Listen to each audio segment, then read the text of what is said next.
Je m'appelle Céline, j'ai 21 ans, je suis appareillée des 2 oreilles, j'ai une surdité moyenne. Dès que je suis sortie de ma 3e, j'ai tout de suite su que je voulais travailler dans le domaine de la santé.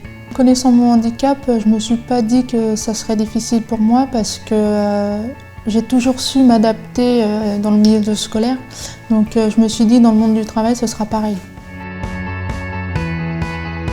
Céline, je l'ai rencontrée la première fois le jour du concours écrit à l'entrée à l'école d'aide-soignante, puisque je surveillais la salle des tiers-temps.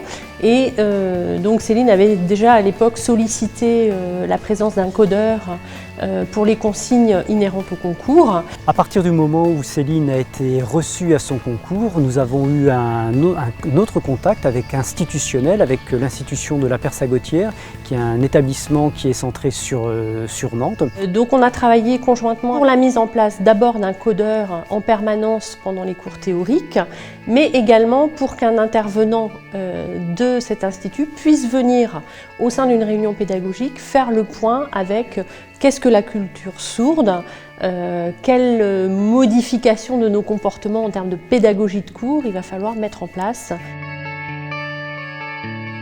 Le matin, quand j'arrive, j'ai ma codeuse ou mon codeur qui est avec moi. Et à chaque début de cours, le formateur va me donner le déroulement du cours. Donc, c'est-à-dire le diaporama, parce qu'on travaille beaucoup sur le diaporama. Et le codeur se met en face de moi et c'est comme ça que le cours se déroule en fait. En cours, il va falloir peut-être un petit peu moins bouger que d'habitude pour les formateurs qui ont tendance à se déplacer dans la salle. Surtout ne pas lui tourner le dos. Et par exemple, ne pas écrire non plus au tableau en même temps qu'on est en train de parler, puisqu'autrement elle perd la moitié des informations. Dans la langue française, il y a 36 phonèmes, donc on va aller amener les 36 phonèmes avec un codage au niveau du visage. Donc on va dire bonjour, ça c'est du codage en langage parlé complété. Et quand on est en langue des signes, on va dire bonjour. Le codeur, il n'est pas forcément non plus spécialisé dans la formation aide-soignante, donc il faut aussi en amont qu'il puisse s'adapter aux termes médicaux, par exemple, et au contenu du cours. Quand quelqu'un veut prendre la parole, j'ai tendance à me retourner pour savoir qui parle.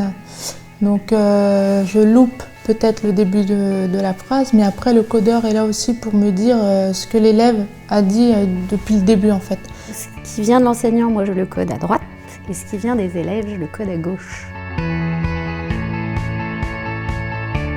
Là, j'ai actuellement 3 codeurs, donc ça tourne pas mal parce que je fais des stages d'1 mois et c'est en espace de 3-4 semaines. Pour la mise en stage, systématiquement l'Institut de la Persagotière met à disposition au début de stage la possible intervention d'un décodeur pour venir expliquer à l'équipe encadrante les modalités de prise en charge et les spécificités de la personne malentendante. Quand je me présente sur les lieux de stage, je commence toujours à leur dire que je suis malentendante. Donc je préfère le dire parce que, comme j'explique souvent, une aide-soignante peut très bien me parler de dos et si j'ai pas compris, j'ai peur que ça soit mal perçu. Après, dès l'instant où j'ai dit que j'étais malentendante, s'il y a un souci au niveau de la communication, j'hésite pas à le dire non plus.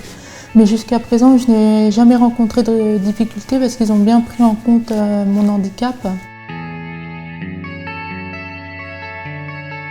Ça se passe bien, ouais, elle s'est bien intégrée, puis nous aussi. L'intégration c'est bien faite, Céline elle a sa place. On le remarque pas, Non, mais que là t'es avec nous, t'as pas besoin de codeuse, on voit pas la différence.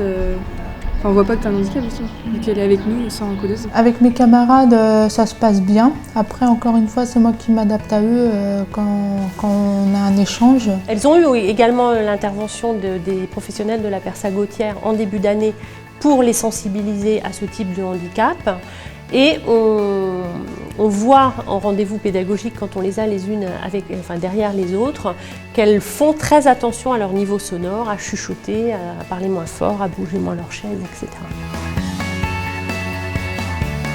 Au bilan, à quelques mois de la fin de formation pour Céline, qui réussit d'ailleurs parfaitement sa formation, pour nous c'était une très belle rencontre et une belle expérience pédagogique que nous avons eue avec son accueil. Je suis tout à fait persuadée que l'intégration de la personne en situation de handicap est possible, dans la limite certainement de certaines possibilités de la personne, mais on peut s'adapter également. Je pense qu'il y a énormément de chemin à faire encore sur tout ce qui est représentation du handicap. Il y a des progrès à faire au niveau des pouvoirs publics, mais aussi au niveau des mentalités des personnes.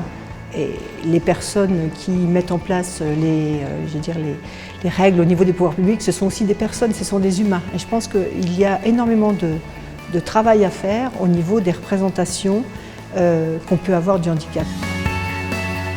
J'ai beaucoup baissé les bras en étant au collège parce que je pensais qu'avec mon handicap, il y aurait beaucoup de choses qui m'auraient empêché d'avancer. Mais en fait, quel que soit le handicap, il faut toujours s'accrocher. Et puis, c'est pas parce qu'on a un handicap qu'on ne peut pas faire les choses. Donc, il faut s'accrocher et puis persévérer.